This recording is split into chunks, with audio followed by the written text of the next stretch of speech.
नमस्कार दोस्तों, horror podcast इस यूट्यूब चैनल पर आप सभी का स्वागत है। कुछ रास्ते आपको ऐसे अंधेरे मोड़ पर ले जाते हैं कि आप सोच भी नहीं सकते। आपको तब तक कुछ भी पता नहीं चलता जब तक आपके साथ कुछ अनचाही घटनाएं होना शुरू नहीं हो जाती। इसलिए कहते हैं कि जहां इंसान की सोच खत्म होती है वहीं से अंधेरी दुनिया की शुरुआत होती है। आज की कहानी भी कुछ ऐसी ही है, एक ट्रक ड्राइवर की। ये उनकी एक आप बीती है। तो आइए कहानी शुरू करते हैं। मेरा नाम रंजीत है और मैं ट्रक चलाता हूँ। ट्रक चलाते हुए मुझे अब तक करीबन 40 साल हो चुके हैं। अब तो मैंने वो काम छोड़ दिया है, पर जब मैं ट्रक चलाया करता था तब मैंने बहुत ही अजीबोगरीब चीज़ों का अनुभव किया था। कुछ किस्से साधारण से है, पर कुछ बहुत ही खौफनाक, इतने खौफनाक कि मैं खुद मरते मरते बचा हूँ। और उसी में से एक अनुभव मैं आज आपको बताने जा रहा हूँ। उस रात मैं ट्रंक हाईवे से गुजर रहा था। अभी उसे नेशनल हाईवे 19 बोलते हैं। वैसे इस रोड के अलग अलग कई नाम हैं, बादशाही सड़क, सड़के आजम, लेकिन हमारे वक्त हम लोग इसे ट्रंक रोड की बजाय टंक रोड बोलते थे। जिस रात में सफ़र पर निकला था उस रोज़ ऐसा लगा जैसे इस हाईवे ने अपना चेहरा बदल लिया हो।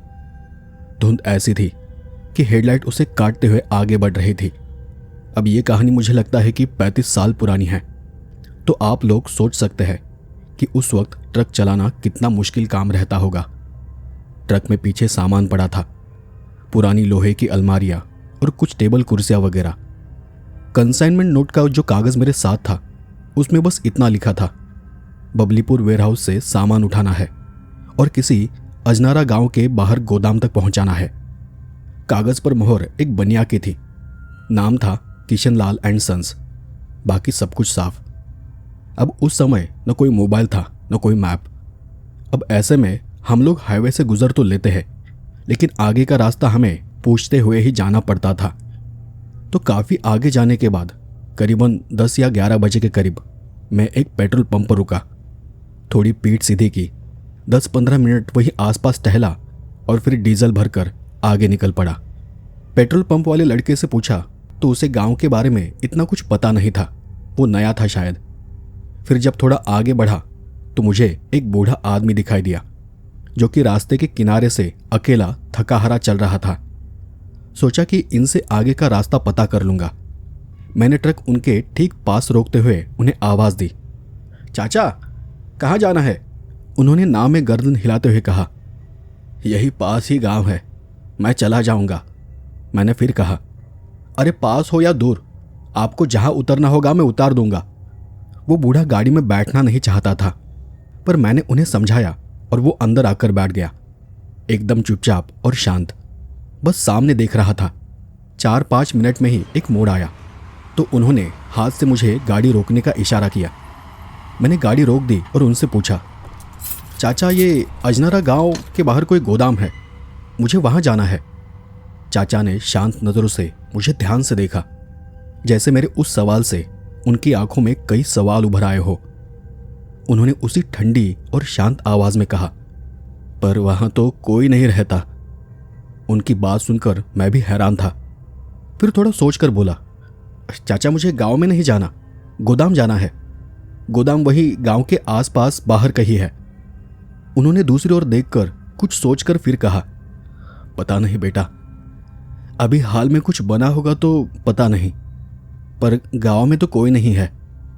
बस इतना जानता हूं कि वहां जाना भी मत, वहां का माहौल अच्छा नहीं है। वहां का मतलब? मुझे समझा नहीं कि वो ऐसा क्यों बात कर रहे थे। फिर गाड़ी से उतरकर वो अपनी शांत आवाज़ में बोले, देखो आगे एक सड़क है जो कि गांव के भीतर से घूमती है, उसे मत लेना। सामने एक नया बाईपास बना है, उसी से निकल जाना। मैंने फिर पूछा, ऐसा क्यों? वो कुछ पल चुप रहे और फिर कहा, हर सवाल का जवाब नहीं होता। और फिर वो बूढ़ा अपने बूढ़े शरीर को खींचते हुए उस मोड़ वाले रास्ते पर आगे चल पड़ा। मैं सोच में पड़ गया, पर मन में सवाल तो था।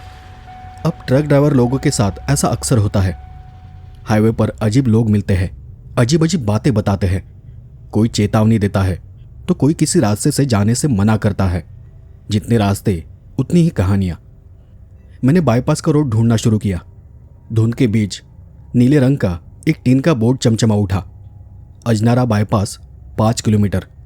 ठीक उसी समय हेडलाइट की रोशनी में मैंने सड़क के किनारे एक पुराना मील का पत्थर देखा, जर्जर हालत में, और उस पर चूने से कुछ लिखा हुआ था, अजनारा 2 किलोमीटर, और तीर का निशान गांव की तरफ था।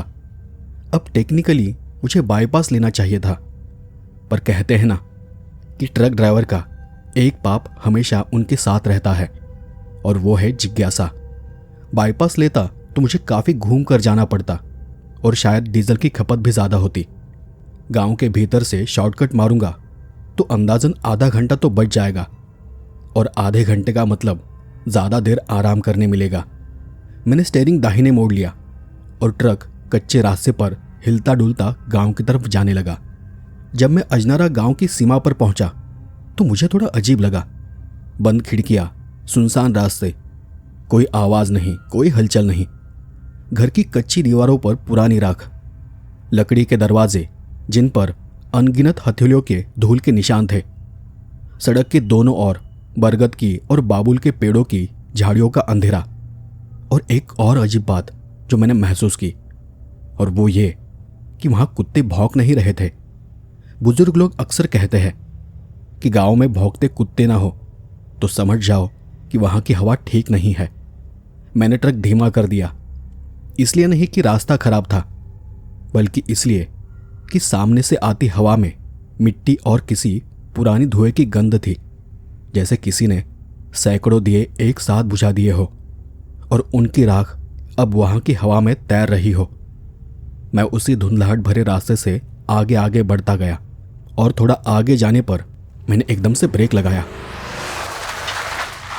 जिसे मैं रास्ता समझ रहा था, वहां बीचों बीच एक बड़ा सा पेड़ था, गाड़ी से बस कुछ ही इंच दूरी पर।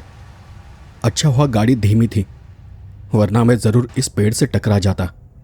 और जब मैं गाड़ी घुमाने लगा तब मैंने हेडलाइट की रोशनी में देखा, वहां पर अनगिनत पेड़ थे, मतलब आगे शायद जंगल था। मैंने गाड़ी वापस उसी रास्ते पर घुमा ली और फिर से पीछे जाने लगा, वापस उस गांव से, उन मुर्दा घरों के सामने से गुजर रहा था। तभी मुझे एक दरवाजा बंद होता दिखाई दिया। अंदर कोई था या नहीं पता नहीं, पर कुछ हलचल जरूर हुई थी। मैंने हॉर्न बजाना ठीक नहीं समझा, इसलिए वहीं से उन्हें आवाज दी, 1 बार 2 बार, पर कोई जवाब नहीं आया। और मैं नीचे उतरने ही वाला था कि पीछे से किसी ने कहा, यहां रात में कोई नहीं मिलता। मैंने मुड़कर देखा तो वो एक लड़की थी, उम्र शायद 25 के आसपास की होगी। हरे दुपट्टे के अंदर धुंधला सा चेहरा, पर आंखें साफ थी। वो पीछे की काली अंधेरी छांव से निकलकर मेरे सामने आई थी। उसने आंखें घुमाकर ट्रक को देखा, फिर धीमे से कहा, बाईपास से निकल जाते तो अच्छा था, यहां जो भी अंदर आता है वो यहीं फंस जाता है। मतलब? मैंने हंसने की कोशिश की। उसने सीधे तीखे लहजे में कहा, यह गांव है, यहां का हिसाब अलग होता है। यहां जो हुआ है उसकी कोई कल्पना नहीं कर सकता। यह गांव इसलिए खामोश है क्योंकि वो अपनी आवाज खो चुका है। उसकी ये बात मुझे हजम नहीं हुई, पर अब तक मैं इंजन बंद कर चुका था। रात की गिरती ठंड से मेरा शरीर भी सिकुड़ रहा था। मैंने दरवाजा खोला और नीचे उतरकर कहा, मुझे तो बस आगे का रास्ता जानना है, फिर मैं निकल जाऊंगा। वो धीमी चाल में आगे आगे चलती रही और सामने देखते हुए मुझे उस जगह के बारे में बताने लगी। सामने जो पेड़ों का घेरा दिख रहा है ना, गांव के लोग उसे जंगल कहते हैं, पर किसी जमाने में यह बस एक घना बाग था। सालों पहले 2 किसान हुआ करते थे। फसलें सूख गई, कर्ज में डूबे, और फिर कर्ज के बदले यहाँ के जो जमींदार थे उन्होंने उनकी औरतों को उठा लिया। किसी ने कोई मदद नहीं की। एक रात वो वहां गए और अपने गले में रस्सी डाल दी। कहाँ जाने लगा कि उनके मरने के बाद जो भी वहां गया वापस उनकी लाशें ही मिली, और कुछ ही सालों में वो घना बाग जंगल में बदल गया। उसकी बात सुनकर मैंने अपनी सांसें रोक ली। लाशें? उसने मेरी ओर देखा नहीं। उसका ध्यान अब भी सामने ही था। बिना पलके झपकाए, बिना कोई हलचल, वो उसी जंगल की तरफ देख रही थी। फिर उसने आगे कहा, शहर से 2 लड़के आए थे कई साल पहले, टेंट बोनफायर वगैरह लेकर। वहां कुछ करना चाहते थे। गांव वालों ने उन्हें रोका भी, फिर भी वो उस जंगल में घुसे। सुबह जंगल से बाहर उनकी सिर्फ लाशें मिली, ठंडी पड़ी हुई। पर सबसे अजीब बात थी कि उनके शरीर में खून ही नहीं था, जैसे किसी ने धीरे धीरे उनका सारा खून चूस लिया हो। मेरी आवाज अंदर ही दब के रह गई। मैं खामोश उस जगह की ओर देखता रहा। ऐसे किस्से मैंने कई बार कई लोगों से सुने थे, पर जिस तरह से वो ये सब बता रहे थे उसमें मुझे कुछ भी बनावटी नहीं लगा। पता नहीं क्यों, पर सब सच लग रहा था। फिर वो आगे बोली, अच्छा हुआ जो तुम उस जंगल से नहीं गुजरे, पर हां, आगे जो मोहल्ला सा दिखेगा उसे पार करते जाना। रास्ता उसके बगल से जाता है। मोहल्ला? हां, बस 5-6 घर, बरगद के 2 लंबे पेड़। वो घर बहुत पुराने हैं। मिट्टी, लकड़ी, पुराने छल्ले, पुरानी चौखट। यहां एक बार में बहुत कुछ घटा था, बहुत साल पहले, इतना कि वक्त भी उसे मिटा न सका। मैंने आगे पूछा, क्या हुआ था वहां? वो लड़की धीरे से बोली, जमींदार ने उनके खेत छीन लिए थे। कागज बन गए, मुहरें लग गई। कानूनी कार्रवाई में वक्त गोल गोल किसी पहिए सा घूमता रहा, और तब तक वो परिवार टूट गया। गरीबी से जीना मुश्किल हो गया। पूरे परिवार ने एक साथ दम तोड़ दिया। 25-30 लोग थे, अलग अलग कमरों में। कहते हैं कि सबने एक साथ जहर खा लिया था। मेरी हथेलियां ठंडी पड़ गई। मैंने कान के पीछे खुजलाया, जैसे उस धुन के भीतर से कोई कीड़ा मेरे अंदर घुस गया हो। सड़क पर ट्रक की हेडलाइट से लकीर सी बन रही थी, और उस लकीर में टिमटिमाती धूल नाच रही थी। वो लड़की आगे बोली, उसके बाद से वहां कोई अंदर नहीं जाता। पंडितों ने यज्ञ किया, मंत्र बांध दिए। जो अंदर गया जिंदा बाहर नहीं आया, और तब से लोग उस दायरे के पार नहीं जाते। तुम भी मत जाना। उसने आखिरी वाक्य यूं कहा जैसे बात खत्म हो गई हो। मैंने देखा, हम अब वापस पेड़ों के घेरे के पास आ गए थे। दूर पीछे ट्रक की हेडलाइट की रोशनी आगे के घने पत्तों पर पड़ रही थी, जहां की छाया मुझे किसी सांप की तरह लहराती दिखी।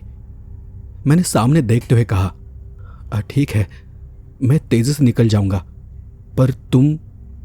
और मैंने मुड़कर देखा, वो लड़की वहां नहीं थी। न कोई परछाई, न कदमों की आवाज। लगा जैसे वो हवा में घुल गई हो। मैं तेजी से ट्रक के पास चला गया, ट्रक में घुसा और इग्निशन ऑन किया। कुछ भी हो, वहां की ठंड अब हड्डियों में घुस रही थी। मैंने ट्रक का गियर डाला और एक्सीलेटर दबा दिया। ट्रक कच्ची सड़क पर उछलता हुआ आगे बढ़ा। हेडलाइट की रोशनी ने जो दिखाया वो सुंदर भी था और खतरनाक भी। दोनों तरफ बरगद और पीपल खड़े थे। उनकी जटाएं मिट्टी को छूती हुई थी। बीच बीच में पत्थर के छोटे छोटे ढेर, शायद किसी ने रास्ता चिन्हित करने के लिए बनाए हो। पर खास बात यह थी कि हर ढेर पर एक लाल धागा बंधा था, जैसे किसी ने रास्ते को बांध रखा हो। मेरी हथेलियों में पसीना उभरने लगा। मैंने जेब से तंबाकू निकाला, पर उंगलियां कांपी तो पाउच नीचे गिर गया। लेकिन मैं अब नीचे झुकना नहीं चाहता था। नजर सड़क से हटाने का मन नहीं करता था। क्यों, ये नहीं बता सकता। बस लगता था कि सामने कोई खड़ा है, पर जब तक हेडलाइट पहुंचती वो किनारे हो जाता। एक मोड़ आया। मोड़ के बाद सड़क अचानक चौड़ी हो गई, मानो किसी ने पुरानी कच्ची सड़क के ऊपर नई परत डाल दी हो।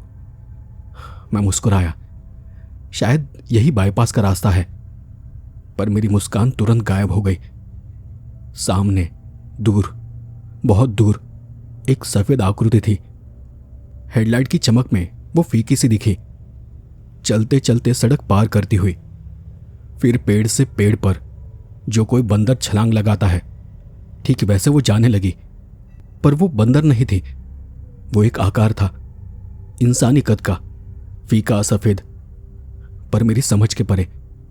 ऐसे कई आकार आगे भी दिखे, जैसे रात खुद अपनी परछाइयां पीछे छोड़ती चली गई हो।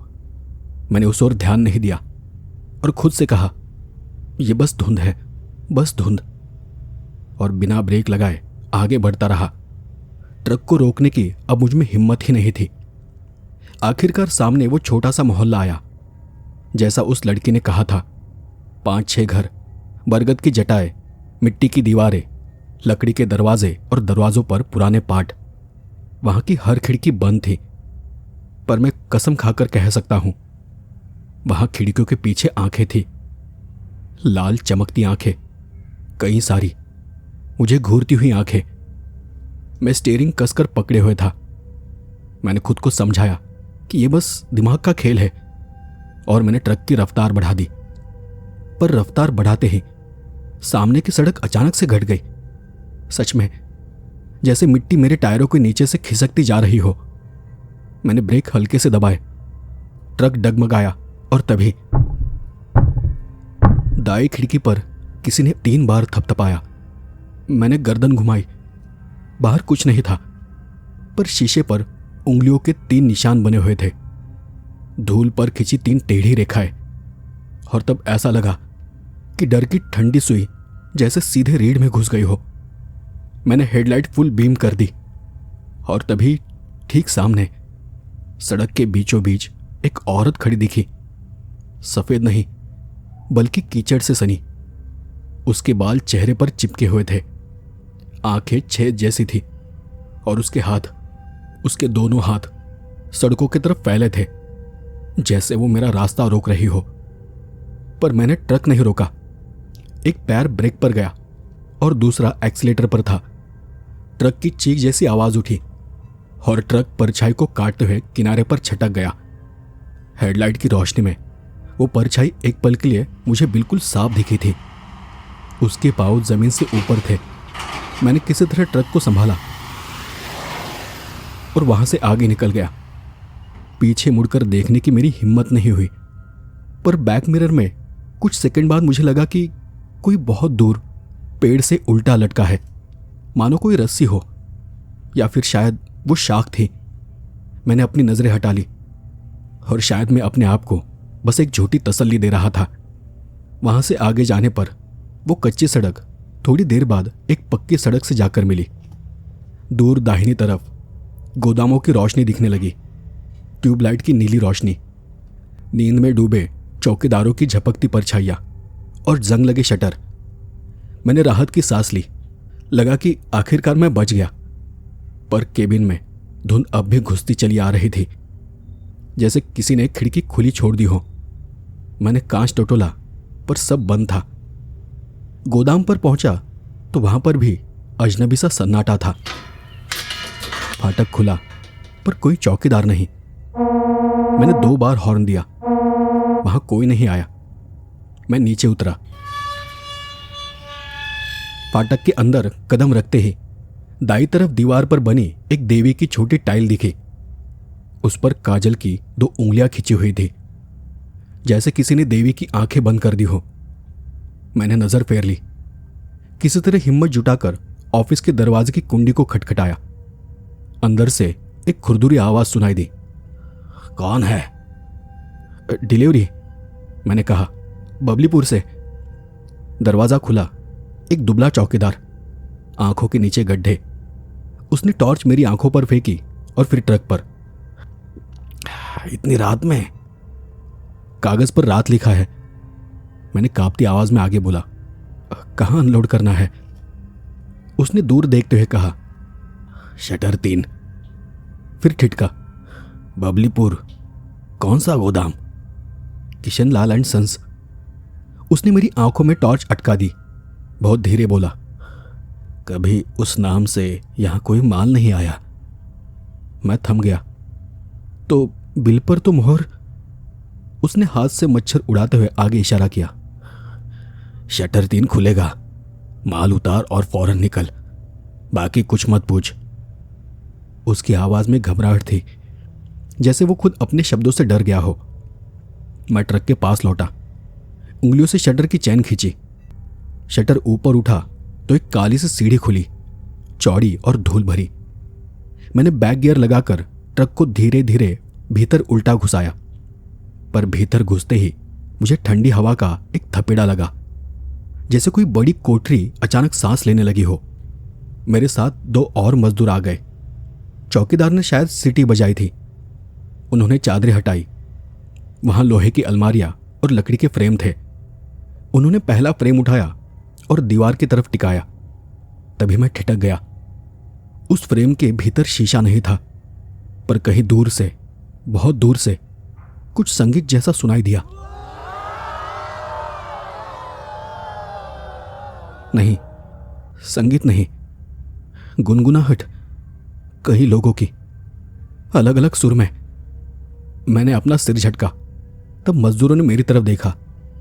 क्या हुआ मालिक? कुछ नहीं। और मैंने अपने आप को संभालते हुए कहा, जल्दी करो। माल उतरता गया। हर फ्रेम के साथ एक अजीब सी ठंड और बढ़ती गई, जैसे अंदर कोई पुरानी बर्फ पिघल रही हो। आखिरी अलमारी उठाते समय मेरा हाथ उसके ताले से टकराया। ताला अजीब था, जिस पर धसे हुए अक्षर थे, अजनारा। लगा कोई शरारत है। मैंने उंगलियां घुमाई और ताला खुल गया। अनजाने में, जैसे वो मेरे स्पर्श का इंतजार कर रहा हो। और तभी अलमारी का दरवाजा अपने आप खुल गया। अंदर कुछ नहीं, सिर्फ एक लाल कपड़ा सा कुछ था।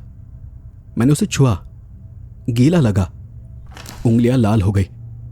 मैंने उंगलियां नाक तक लाई और उन्हें सूंघ कर देखा। खून नहीं, पर उसकी महक गर्म लोहे जैसी थी।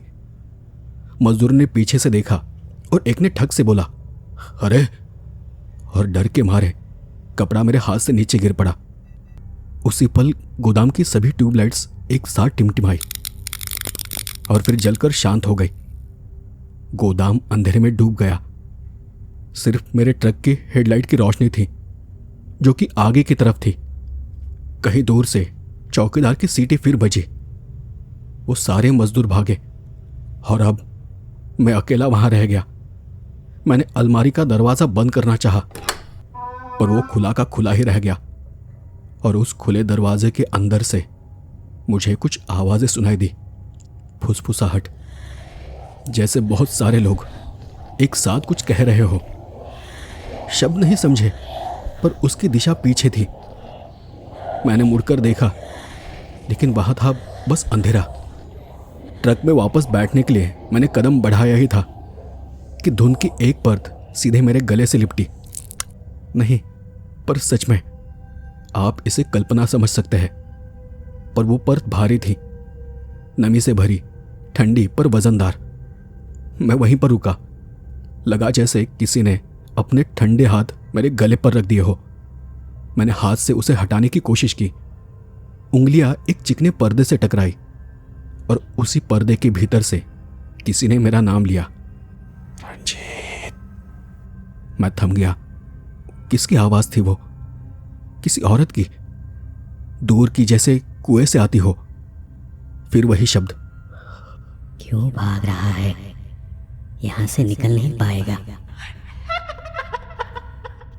और उसी के साथ एक हल्की सी हंसी। मैं घबराहट में ट्रक की तरफ भागा। केबिन का दरवाजा खोला, इंजन स्टार्ट किया, हेडलाइट की रोशनी पक्की सड़क पर फेंकी, गियर डाला और ट्रक आगे बढ़ा। शटर के नीचे से निकलता हुआ, फिर फाटक से बाहर की सड़क पर।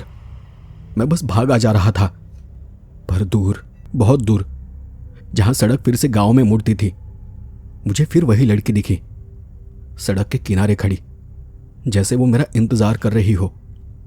मैंने उसे हॉर्न दिया, पर उसने कोई इशारा नहीं किया। शांत, मौन, बस उसकी आंखें एक टक मुझे घूर रही थी।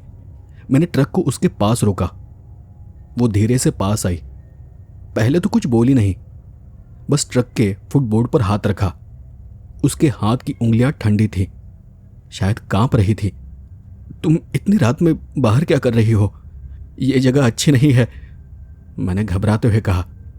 और मेरी इस बात पर वो सिर्फ मुस्कुराई।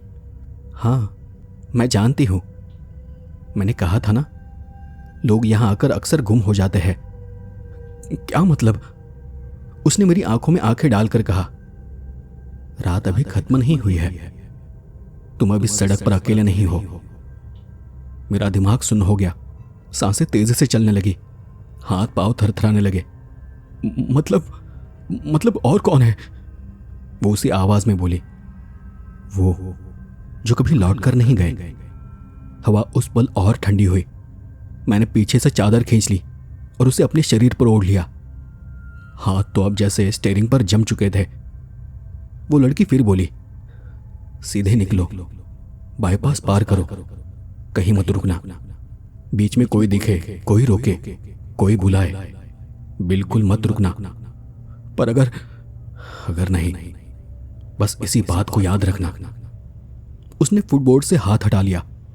एक पल को लगा कि वो मुस्कुरा रही है, फिर वो धुन में पीछे हटती चली गई, जैसे वो हवा से बनी हो। और जैसे ही वो गायब हुई, मैंने ट्रक को तेजी से भगाया। फिर मैं एक सड़क पर आ गया।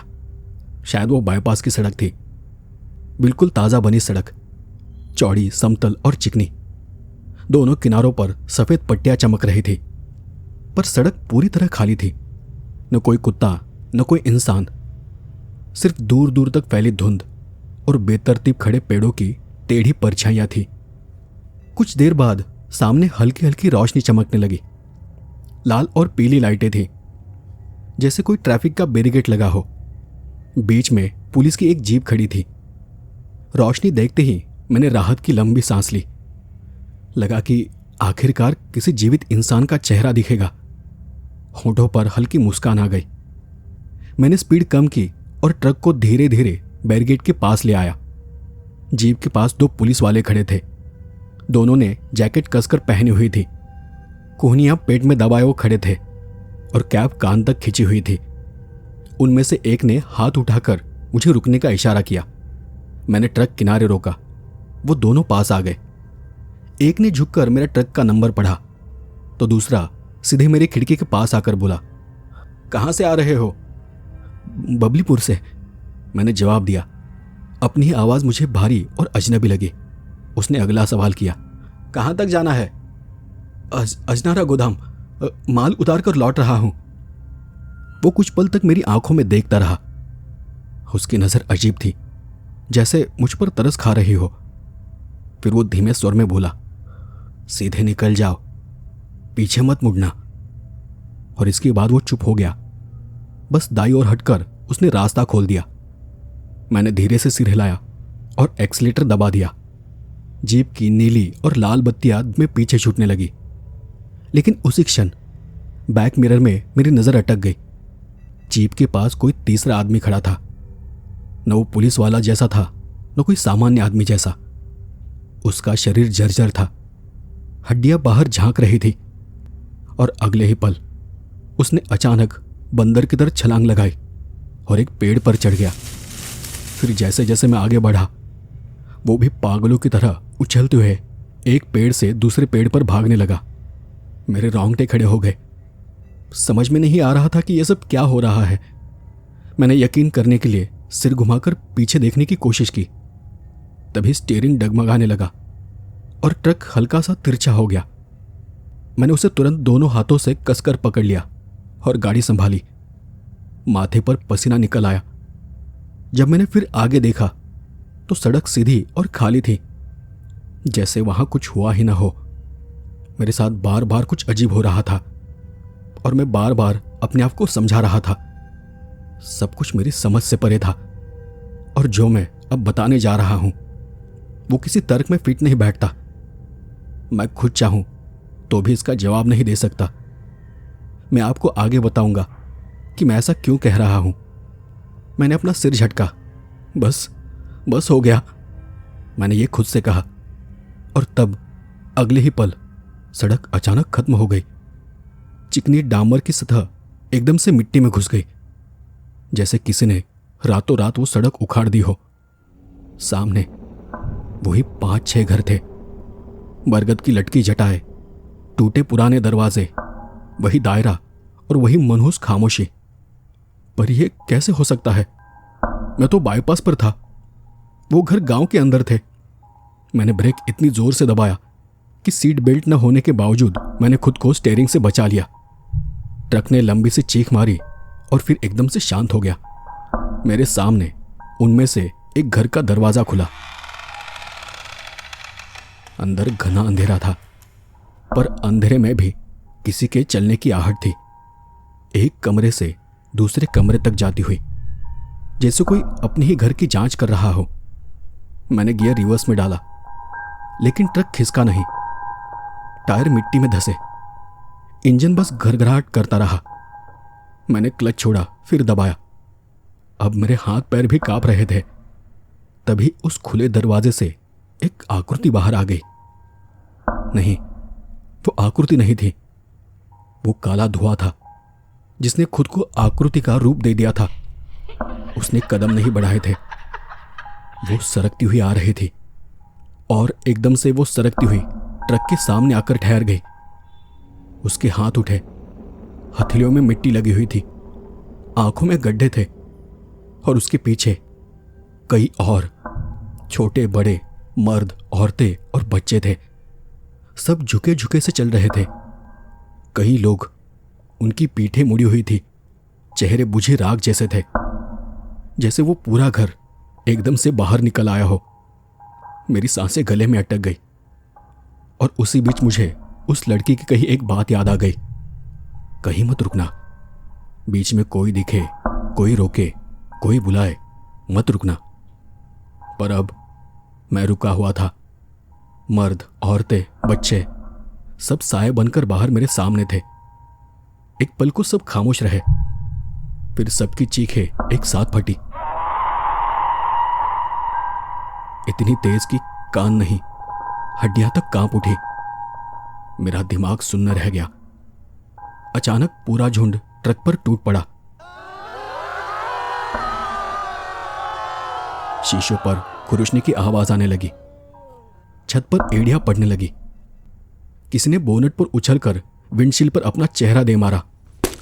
उसकी आंखों में मैं खुद को उल्टा देख रहा था। दरवाजे पर हथेलियां ऐसे पड़ रही थी जैसे उन्होंने मुझे बाहर घसीटने की ठानी हो। लोहे पर दांत रगड़ने लगे और बच्चों जैसे साए खिड़की से भीतर घुसने लगे। मैं पागलों की तरह चिल्लाया और मैंने पूरी ताकत से स्टीयरिंग मोड़ा। एक्सीलेटर फर्श तक दबा दिया। टायर फिसले, मिट्टी छिटकी, ट्रक झटके से बाईं ओर लहराया और कीचड़ को चीरता हुआ आगे उछल पड़ा। वो आकृति, वो औरत ट्रक के साथ साथ सरकने लगी। उसकी आंखें सीधे मुझे घूर रही थी। मुझे लगा कि वो कुछ कह रही है, पर मैंने उस तरफ ध्यान नहीं दिया, क्योंकि मेरे दिमाग में सिर्फ एक ही बात घूम रही थी, कहीं भी रुकना नहीं है। बोनेट से चिपकी परछाई खींचते खींचते पीछे छूट गई। विंडशील्ड पर लकीरें खून जैसी चमक उठी, पर अगले ही पल सड़क फिर डामर की बनी पट्टी में बदल गई। पीछे चीखों का झुंड वही मिट्टी में धंस गया और मैं अब भी कांपते हाथों से स्टीयरिंग पकड़े था और बस एक ही बात दोहरा रहा था, बस रुकना नहीं है, कुछ भी हो कहीं भी रुकना नहीं है। सुबह की हल्की रोशनी दूर आसमान पर एक पतली सफेद चादर सी फैलने लगी। धुंध धीरे धीरे छट रही थी। हवा साफ होने लगी। मेरी आंखें बोझिल थी, शरीर थकान से टूट रहा था, पर फिर भी मैं स्टीयरिंग कसकर पकड़े था, क्योंकि दिमाग में अब भी वही बात गूंज रही थी, रुकना मत। सड़क ने एक चौड़ा मोड़ लिया और उसके उस पार शहर का पहला किनारा दिखा। इमारत का सिरा धूप की सफेदी में चमकता हुआ। वहीं आगे शहर की सीमा पर एक चेक पोस्ट दिखा। पोल आधा उठा हुआ था, मगर वहां कोई पहरेदार नहीं था। मैंने बिना रुके ट्रक आगे बढ़ा दिया। कुछ दूर पर पहला ढाबा मिला, वीरान सा। मैंने ट्रक को किनारे रोक दिया और इंजन को बंद किया। उस पल लगा जैसे सब कुछ एकदम से शांत हो गया है। मैंने थकान और डर के मारे आंखें बंद की, हथेलियों से चेहरा ढक लिया। दिल की धड़कन अब पहली बार सामान्य लगी। लेकिन जब मैंने आंखें खोली और जैसे ही नजर ऊपर गई, केबिन के सामने वाली कांच पर 3 उंगलियों के निशान थे। पर जैसे ही दिमाग शांत हुआ, मुझे याद आया कि ये रात वाले निशान हैं। मैंने खिड़की थोड़ी खोली और साफ हवा अंदर घुस गई। तभी ढाबे वाला पास आया। आंखें नींद से भरी, हाथ में पीतल का गिलास लिए वो बोला, चाय? मैंने बस सिर हिला दिया। वो गिलास रखकर वापस चला गया। मैंने एक घूंट लिया। चाय गर्म थी, असली, कड़क, और उसी की गर्मी ने मुझे यकीन दिलाया कि मैं अब उस दुनिया से बाहर आ चुका हूं, अपनी दुनिया में। मैंने चाय खत्म की। फिर भी ट्रक के गियर में हाथ डालते समय मेरी हथेली कांप उठी। शहर की सड़क पर धूप का पहला टुकड़ा गिरा था और मैंने राहत की सांस लेते हुए ट्रक को आगे बढ़ाया। अब मैं ये कहानी यही खत्म कर सकता था। आप सोचेंगे, एक डरावनी रात, कुछ अजीब आवाजें, कुछ खौफनाक परछाइयां और एक ट्रक ड्राइवर जो किसी तरह बच गया। किस्मत अच्छी थी और बात खत्म। लेकिन कहानियां सड़क की तरह होती है, उनका कोई अंत नहीं होता, वो बस मोड़ लेती रहती है। उस घटना के बाद लगभग 2 महीने तक मैं घर से बाहर नहीं निकला। उस रात का हर पल मेरी आंखों में गूंजता रहा। मालिक ने उस ट्रिप के पैसे काट लिए और सुना था कि वो मुझ पर माल चोरी का केस करने की सोच रहा था। अगर मेरा दोस्त बीच में न पड़ता तो शायद मैं बर्बाद हो गया होता। उसने मालिक को समझाया कि अगर चोरी हुई होती तो मैं वापस लौटकर घर नहीं आता। कुछ दिनों बाद मालिक को भी समझ आ गया कि उस रात जो कुछ हुआ था उसमें मेरी कोई गलती नहीं थी। लेकिन मैं चुप रहा, महीनों तक किसी को कुछ नहीं बताया। फिर एक दिन करीब 2 महीने बाद मेरा वही दोस्त मुझे बाहर खींच लाया। उस दिन दोपहर के करीब 12 बज रहे थे। धूप तेज थी और गोदाम के बाहर ट्रकों की लोडिंग अभी अभी खत्म हुई थी। मेरा दोस्त जो उस रात मेरे साथ नहीं था, वो मुस्कुरा कर बोला, ये तो बढ़िया भाई, ये तो बढ़िया काम हो गया, लोडिंग जल्दी हो गई। अगली डिलीवरी कहाँ की है? मैंने कंसाइनमेंट की फाइल खोली। पन्नों के बीच एक पुराना बिल दबा हुआ था। जैसे ही मैंने उसे देखा, मेरा खून ठंडा पड़ गया। उस पर वही बैंगनी मुहर थी, किशन लाल एंड सन्स, और नीचे लिखा था, पता अजनारा। तारीख इतनी धुंधली थी कि वो शब्द मुश्किल से पढ़े जाते थे, लेकिन बस इतना काफी था। मैंने झटके से बिल वापस फाइल में ठूस दिया। मेरे दोस्त ने मेरी तरफ देखा और मुझे पूछा, क्या हुआ? मैंने अपना डर संभालते हुए कहा, कुछ नहीं। फिर मैंने थोड़ा हिचकिचाकर उसे पूछा, हम कहाँ जा रहे हैं? मेरे दोस्त ने कागज देखा और हंसकर बोला, अरे अगला माल तो बिलासपुर का है, अजनारा नहीं, ये देखो। उसने वही पुराना बिल खींचकर बाहर निकाला। अरे ये कागज यहां कहां से आ गया? वो भी थोड़ा चौंक पड़ा। मैंने हैरानी से पूछा, क्यों, इसमें क्या है? तब वो बोला, अरे मालिक को बाद में पता चला कि उस रात की फाइल में गलती से पुराने बिल की एक रसीद चली गई थी और यही वजह थी कि तुम गलत जगह पर चले गए थे। दरअसल ये बहुत ही पुराने बिल बुक की रसीदें थी जिन्हें मालिक कब का रद्द कर चुका था। वो गोदाम तो सालों से बंद पड़ा है, लेकिन जब चलता था तब यहाँ से अजनारा रोज माल जाया करता था। शायद किसी सफाई के दौरान ये कागज गलती से तुम्हारी फाइल में अटक गया। मैं पसीने से भीग गया। लगा कि उस रात की परछाइयां मेरे कानों में चीखने लगी हो। उस रात के बाद से मैंने अपने ट्रक के केबिन में एक छोटी सी घंटी टांग दी थी। मंदिर से लाया हुआ एक पीतल का टुकड़ा था। कहते हैं कि अनचाही अनजानी परछाइयां जब पास से गुजरती है तब वो घंटी आवाज करती है। जब भी हेडलाइट धुंध को चीरती है और सड़क अंधेरे में आगे खुलती जाती है, और जब सड़क के किनारे कोई सफेद साया मुझे चलता हुआ नजर आता है, वो घंटी अपने आप बजने लगती है। पता नहीं सचमुच उसका असर होता है या नहीं, लेकिन शायद ये मेरा खुद को दिलासा देने का एक तरीका है। और हाँ, उस रात जो 3 खरोंचे केबिन के कांच पर उभर आई थी, वो आज भी वही हैं। मैंने उन्हें कभी मिटाया नहीं। वो मुझे याद दिलाती रहती है कि मैं एक छलावा से बचकर निकला था। हाँ, मैं उसे छलावा ही कहता हूं, क्योंकि जो कुछ उस रात मेरे साथ हुआ था वो सच और झूठ के बीच की रेखा पर था। वो अनजान लड़की, वो गोदाम, वो घर, वो लोग, वो पुलिस और वो चेकपोस्ट, सब कुछ किसी मायावी खेल जैसा था। वहां कुछ भी नहीं था, पर सब कुछ मुझे दिखाई दिया। जो मेरे दिमाग में उठ रहा था वो मेरे सामने आकार ले रहा था, और फिर हर बार वो किसी भयानक, खौफनाक रूप में बदल जाता था। अब भी जब मैं किसी सुनसान सड़क पर ट्रक चलाता हूँ और जब घंटी बजती है तो लगता है कि जैसे परछाइयाँ मेरे पास से गुजर रही है और वो मुझे याद दिलाती है कि सड़क कभी खत्म नहीं होती, वो बस एक और मोड़ लेती है। तो दोस्तों, ये थी आज की कहानी। आपको ये कहानी कैसी लगी मुझे कमेंट कर ज़रूर बताएं। और एक सबसे ज़रूरी बात कि पिछली बार मैंने जो लाइव सेशन किया था जिसमें मैंने चाहा था कि मैं आप सभी से बात करूं और आपकी कहानियां सुनूं, तो मैं बस इतना कहना चाहूँगा कि अगर आप लाइव आकर कोई कहानी सुनाना चाहते हैं तो अपनी जानकारी और कहानी का थोड़ा सा विवरण मुझे मेल कर दीजिए। मेरा ईमेल आईडी आपको इसी वीडियो के डिस्क्रिप्शन में मिल जाएगा। तो आज के लिए बस इतना ही। जल्द ही मिलते हैं ऐसी ही किसी डरावनी कहानी के साथ। तब तक के लिए धन्यवाद।